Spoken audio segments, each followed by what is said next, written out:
Күнделікті кешкі асқа дайындап жүрген тағамдардан жалықтыңыз ба?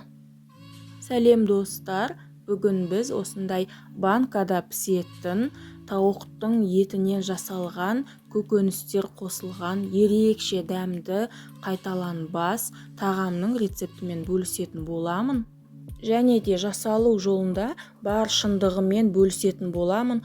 Видеоны соңына дейін қарап, менімен бірге болыңыздар.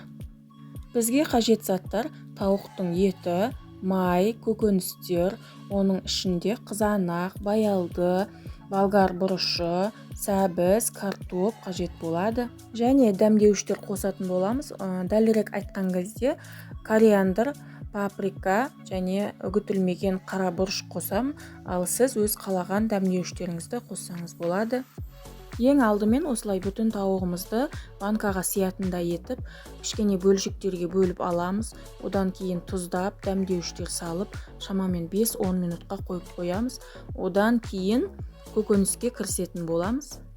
Көкөністерімізді де қабығын ашып, жуып, тазалап, банкаға сиятындай етіп, бөлшектерге бөліп қоятын боламыз.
Көкөністеріміздің барлығын турап болдық. Оған дейін тауықтың да тұзы, дәмдеуіштері жақсылап сіңіп тұрды.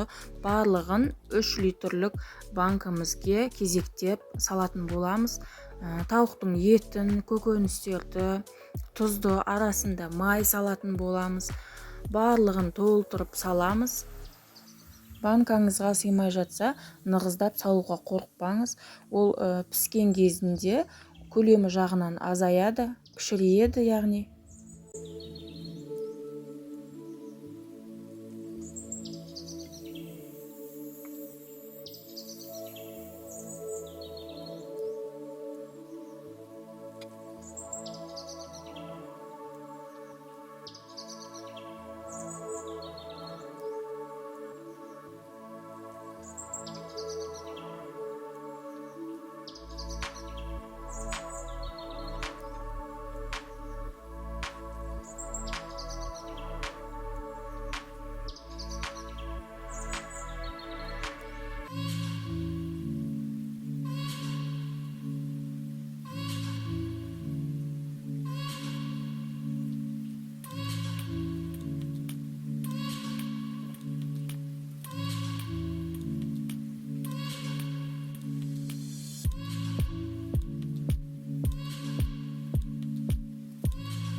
Банкаларымызға толығымен барлығын салып болдық.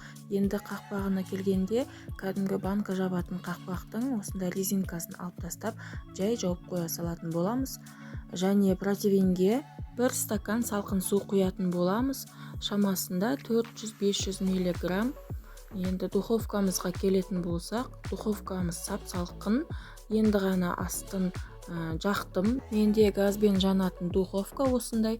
Егер сіздерде электр духовкасы болса, сіздің духовкаңызға 3 литрлік банка сыймаса, 2 немесе 1 литрлік банка қолдана беруіңізге болады. Газымызды 180 градусқа қоямыз.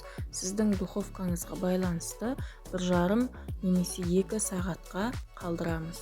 Менің банкілерім духовкада 2 сағаттан аса уақыт тұрды.